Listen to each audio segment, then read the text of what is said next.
The Galactic Assembly had ruled the stars for 10,000 years. Every species that reached space eventually came before the Council. The Council would study them, test them, and give them a rank. The rank decided everything: which planets they could settle, which resources they could use, and whether other species would respect them or ignore them. The system was simple.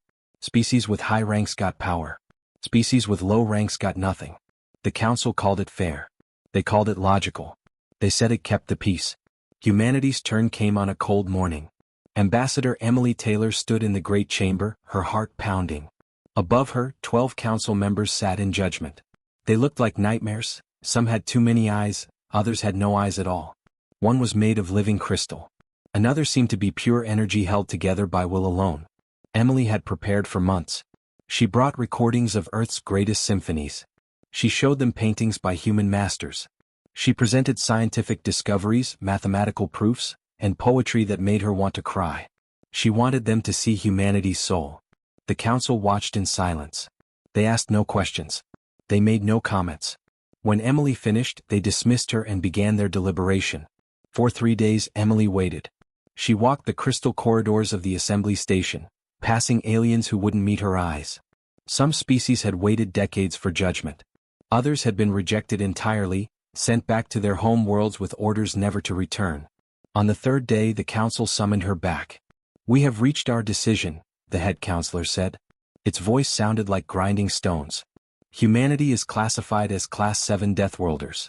You are barbaric, emotionally unstable, and dangerously irrational. Your species is hereby quarantined to your solar system. You may not colonize beyond Mars. You may not build military vessels. You may not contact other species without council permission." Emily felt the words like physical blows. "But our art, our science. Your art is emotional manipulation. Your science is reckless experimentation.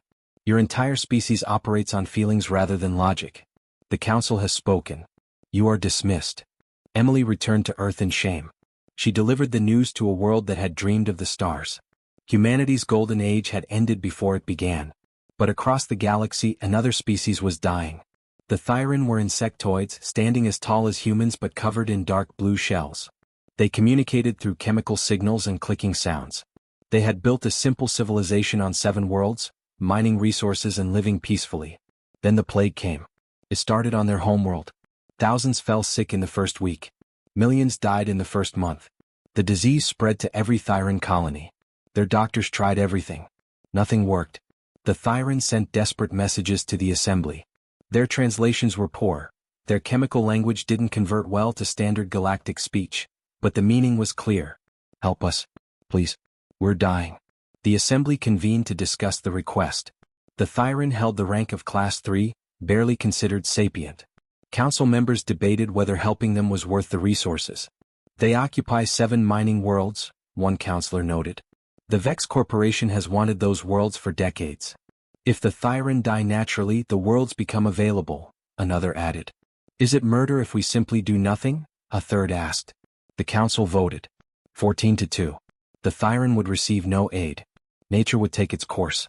The decision was logged as regrettable but necessary resource allocation. The Thyran continued sending messages. Each one more desperate than the last. Each one ignored. Captain James Mitchell was human. He commanded a medical vessel called Hope's Defiance. His ship carried 40 crew members and enough medical supplies to treat a small war. When the war never came, James had been reassigned to disaster relief. He wasn't supposed to monitor alien broadcasts. Humans were quarantined. But James had never been good at following rules he thought were stupid. He intercepted a Thyran message by accident. The translation software butchered most of it, but he understood enough. A species was dying. The assembly was letting it happen. James called his crew to the briefing room. He showed them the message. He explained what the assembly had decided. Then he said the words that would change everything. "We're going to help them." Lieutenant Anna Brooks stood immediately. "Sir, that violates quarantine. Earth could lose its trial period with the assembly. We could lose everything." "I know," James said quietly. "They're not even human," someone said from the back. "I know that too," James replied. "Does it matter?" Silence filled the room. 40 humans looked at each other. They thought about their families on Earth. They thought about humanity's future. They thought about orders and rules and consequences. Then one by one every hand in the room went up. "We're with you, Captain," Anna said. Dr. Thomas Harper began loading medical supplies. Engineer Lisa Bennett started preparing the jump drive. Within 6 hours, Hope's Defiance launched from its docking station. Within 12 hours, it broke quarantine and jumped toward Thyron space. Behind them, Earth received a message from the assembly. It contained one word repeated 3 times. Violation. Violation. Violation. Humanity's trial period was over. Hope's Defiance dropped out of jump space near the Thyron homeworld. The crew gathered at the bridge windows and stared in horror. The planet below should have been covered in lights. Instead, darkness stretched across entire continents. Dead ships drifted in orbit like metal tombstones. "How many are left?" James asked quietly. "Scanning shows life signs in scattered areas," Rachel Green reported from the pilot station. "Maybe 20% of the original population. Captain, they're dying fast." James straightened his shoulders. "Take us down. Find us a landing zone near the largest population center." They landed in what had been a bustling city. Now it was a graveyard. Buildings stood empty. Streets lay silent. The only movement came from Thyron medics carrying the sick and dying. The humans set up field hospitals and abandoned warehouses. Working with the Thyron proved difficult. The insectoids communicated through chemical signals that human noses couldn't detect and clicking sounds that barely translated. Dr. Thomas Harper spent hours with a Thyron doctor, learning through hand gestures and trial and error. "This one means pain," the Thyron clicked, touching its mandibles together. "This means dying. This means help." Thomas memorized every gesture, every click, every pattern. Around him, his medical team worked with desperate efficiency. They had treated diseases before but never anything like this. The plague attacked Thyron biology in ways that made no sense. On the 3rd day, Thomas made a breakthrough. He ran to find James, nearly tripping over medical supplies in his hurry. "Captain, this plague isn't natural," Thomas said, pulling up data on his tablet. "Look at this. It targets specific proteins found only in Thyron biology. The mutation rate is 0. Natural diseases mutate. This one doesn't. Someone engineered it." James studied the data, his jaw tightening. Who benefits from dead Thyron?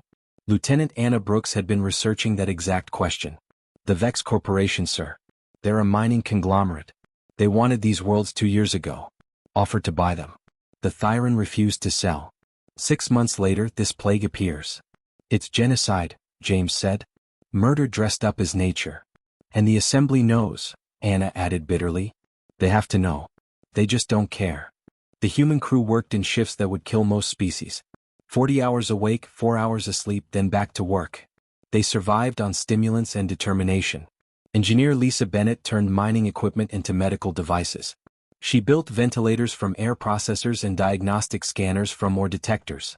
The Thyron watched these humans in amazement. How did they function on so little rest? How did they adapt so quickly? One Thyron doctor asked Thomas these questions through labored clicks and chemical signals.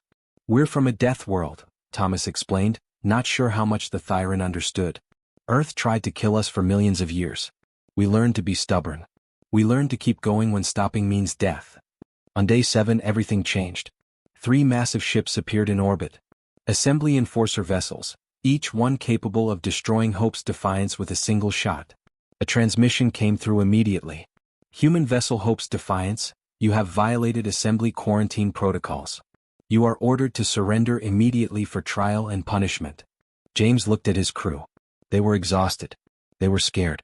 But none of them looked away. He opened a channel, not just to the enforcers but to every frequency the assembly monitored. He broadcast to the entire galaxy. "This is Captain James Mitchell of Earth. We have evidence that the Thyron plague is a bioweapon created by the Vex Corporation. We're transmitting all data now." The assembly classified the Thyron as barely sapient and refused to help them. "They're letting an entire species die so a corporation can steal mining rights. We won't surrender while people are dying. If you want us, come take us. But know that the galaxy is watching." The data packets flew across every channel. Evidence. Analysis. Proof of deliberate genocide. Silence filled the comm for 30 seconds.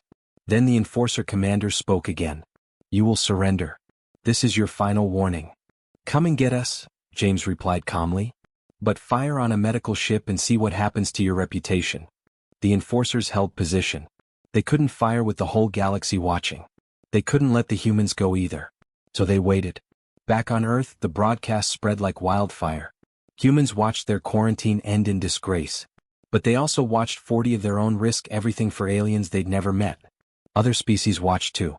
Lower-ranked species, the ones the assembly called inferior. They watched humans break every rule to save strangers. They watched and began to wonder. If humans could fight for the Thyran, who would fight for them? Within days, 17 species petitioned to join what humans called the Cooperative Defense Pact. The assembly tried to suppress the movement, but the message had already spread too far. The galaxy was changing, and it had started with 40 humans who refused to let genocide hide behind paperwork. The galaxy split apart like broken glass. 17 species announced their intention to join humanity and the Thyran in something new. They called it the Cooperative Defense Pact. The assembly called it rebellion. The broadcast from Hope's defiance had done their damage.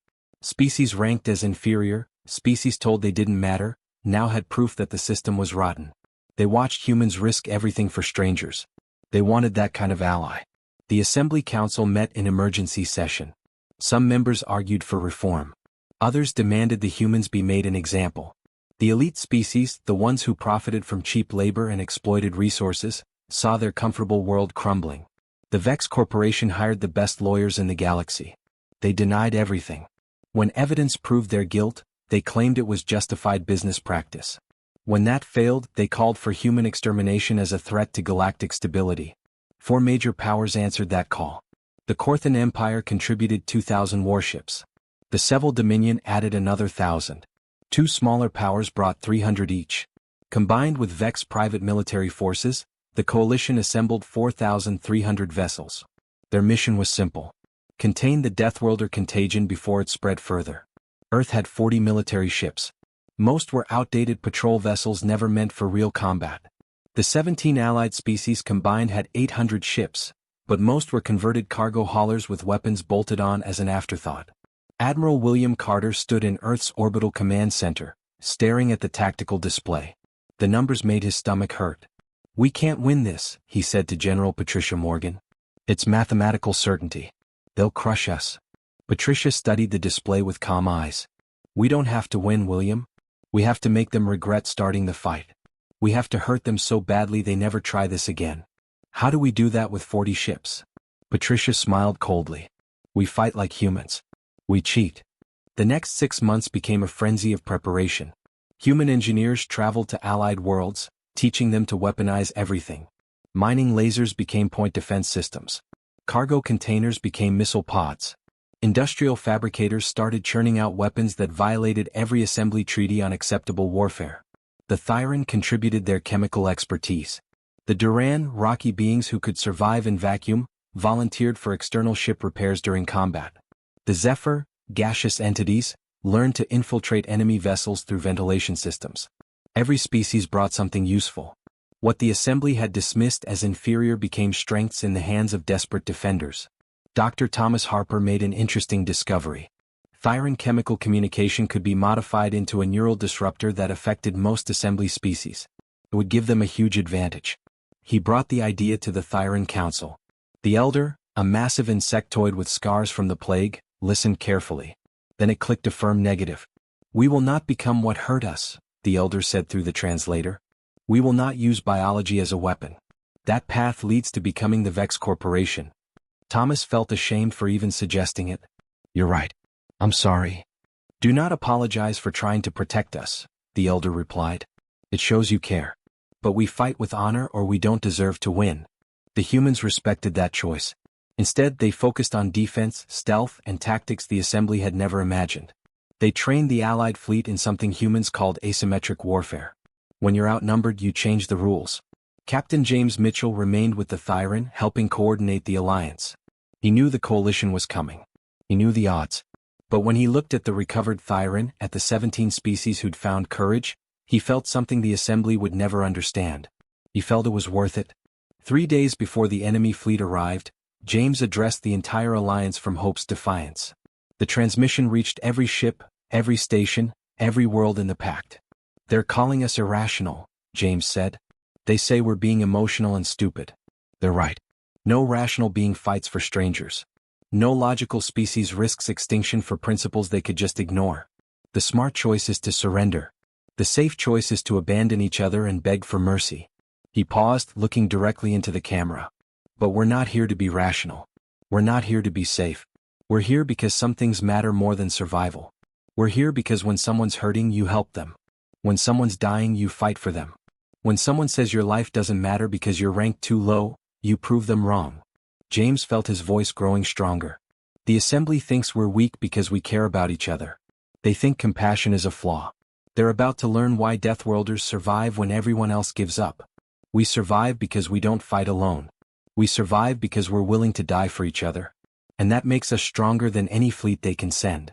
Across the Alliance, 40 different species heard those words. They checked their weapons. They said goodbye to their families. They prepared to face impossible odds. Because sometimes the most dangerous thing in the universe isn't the biggest weapon. It's someone who has something worth dying for. The Coalition fleet arrived like a metal storm. 4,300 warships dropped out of jump space in perfect formation. They stretched across the darkness like a wall of death. Admiral Kethrin of the Korthan Empire commanded from his flagship Absolute Sovereignty. He looked at the tactical display and smiled. 40 human ships faced him. 800 allied vessels, most barely armed. It would be over quickly. All ships advance, Kethrin ordered. Destroy the human vessels first. Show them what happens to Deathworlders who forget their place. The Coalition fleet moved forward in textbook formation. Beautiful. Disciplined. Exactly what their military academies taught. That was their first mistake. The human ships scattered in every direction. Some broadcast surrender signals. Others seemed to flee in panic. Coalition captains broke formation to pursue easy kills. They wanted the glory of destroying human vessels. Then the asteroids exploded. Humans had spent 6 months seeding the battlefield with mines disguised as space debris.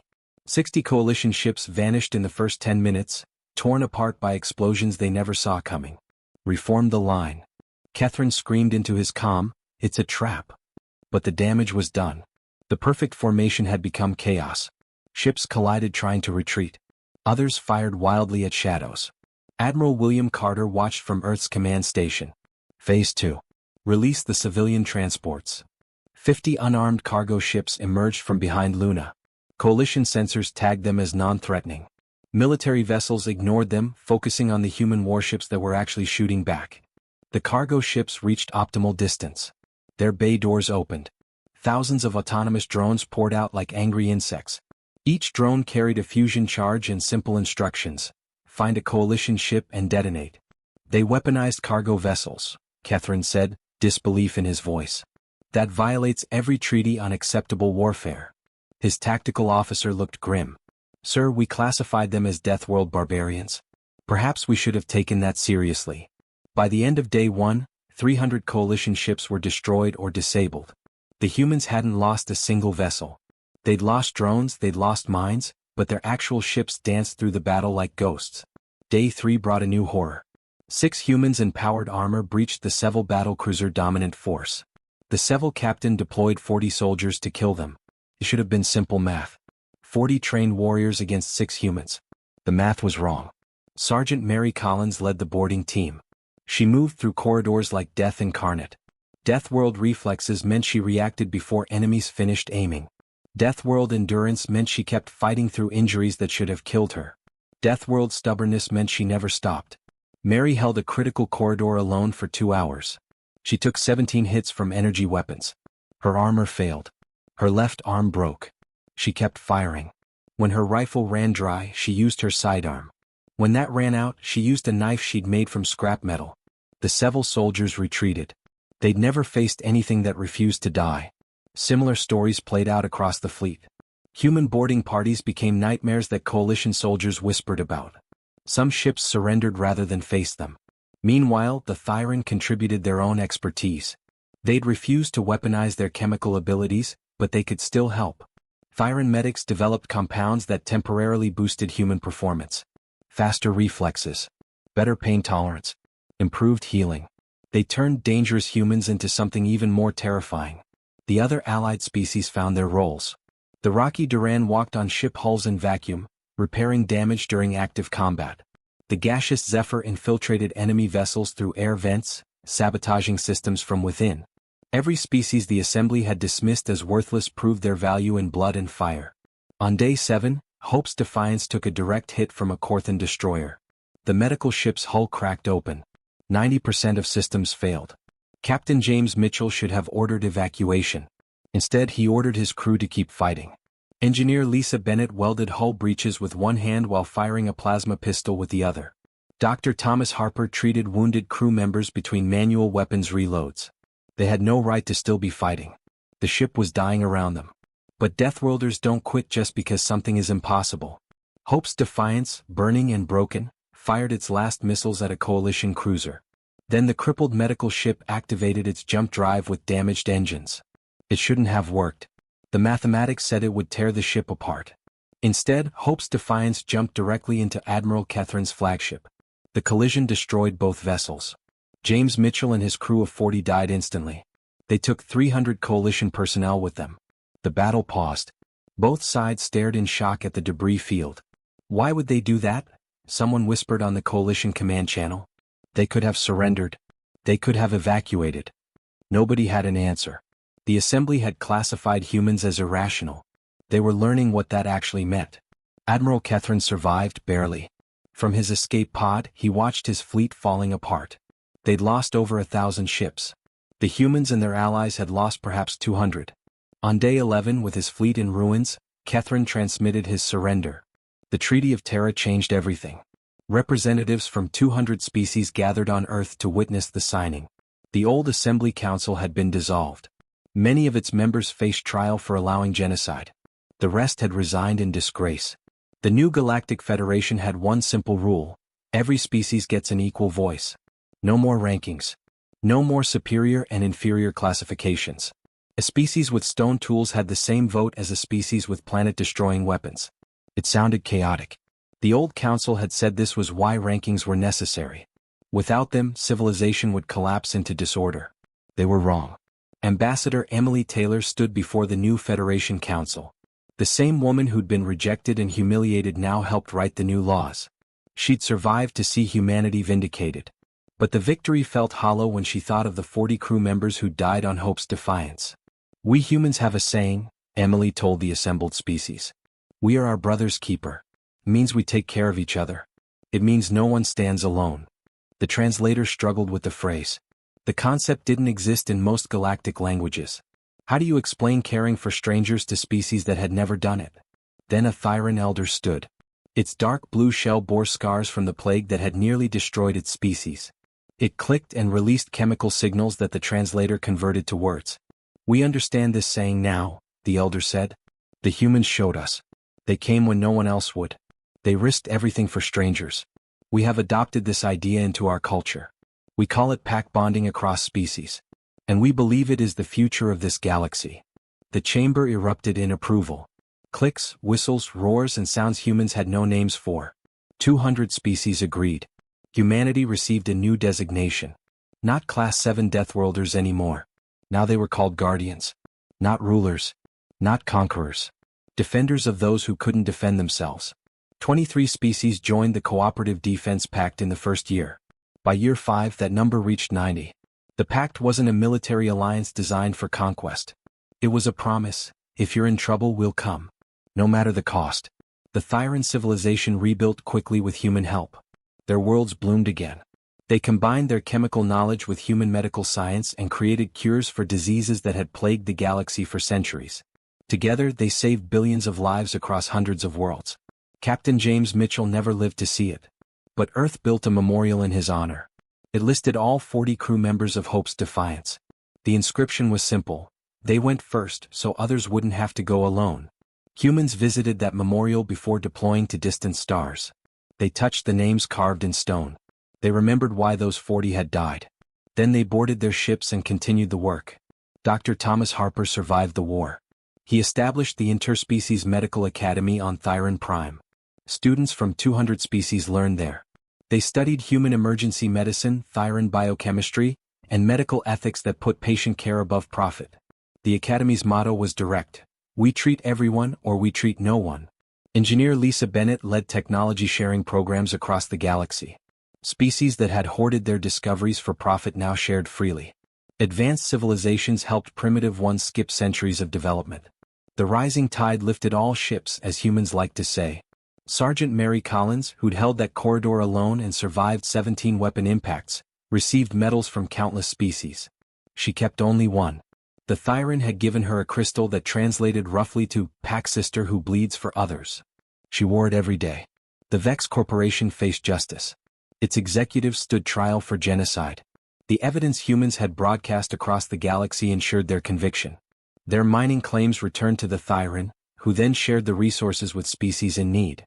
Something stayed the same. Humans remained emotional. They still made decisions based on feelings rather than pure logic. They still rushed into danger to help strangers. The galaxy still called them irrational. But now that word carried respect instead of contempt. Admiral William Carter watched new recruits train from his command station. His granddaughter had just turned 5. She'd grow up in a galaxy where being human meant something good. Where other species looked at humans and saw friends instead of barbarians. An alert chimed on his console. 3 human ships had found a distress signal from an unknown species on the frontier. They were requesting backup. "Send reinforcements," Carter ordered. "And tell them not to do anything stupid until we arrive." His second officer smiled. "Sir, they're humans on a rescue mission." Carter laughed. "Fair point. Tell them not to do anything too stupid. And remind them we're coming. Because that's what humans did. They showed up. They helped. They fought for others even when it made no logical sense. Even when it was dangerous. Even when it cost everything." Across the galaxy, human ships patrolled alongside vessels from dozens of species. They responded to disasters, mediated conflicts, and built hospitals on frontier worlds.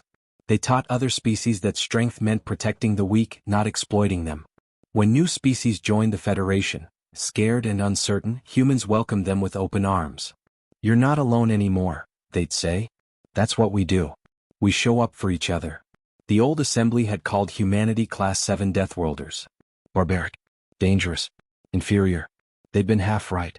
Humans were dangerous. But not because they were violent or stupid. They were dangerous because they cared. Because they'd fight for strangers. Because they believed some things mattered more than survival. Because they refused to accept that logic justified cruelty. And that kind of dangerous had changed the galaxy forever. On Earth, children learned about the 11-day war in school. They studied the tactics, yes. But more importantly, they learned why those 40 crew members had broken quarantine. Why they'd risked everything for aliens they'd never met. The lesson was simple. You help because it's right. Not because it's easy. Not because it benefits you. But because when someone's drowning, you throw them a rope. That's what it meant to be human. That's what it meant to be a guardian. And the galaxy was better for it.